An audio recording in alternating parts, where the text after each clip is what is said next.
আমি লাইভ বন্ধ করব। পুলিশের এই ভিখারিপনা বন্ধ করতে হবে। মসলন্দপুর ফাঁড়ির যিনি ইনচার্জ আছেন তিনি আমার ফেসবুক পেজ দেখো মালটা দেখো লাইসেন্স দেখা পুলিশের খারাপ রূপ দেখিনি গুদমানি বেতন ঢুকিয়ে দেবো। কি করেছি বলবেন তো? লাইসেন্স আছে আমার কাছে। লাইসেন্স দে। মূল্য নেই বলে তো দিচ্ছে নাকি?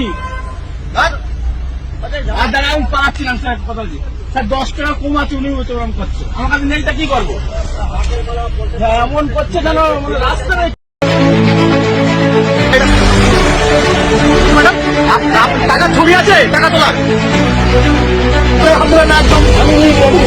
নেম প্লেটটা কোথায়? নেম প্লেট খুলছেন কেন? কি নাম আপনার? আমার নাম আমি তুমি পুলিশ হবা।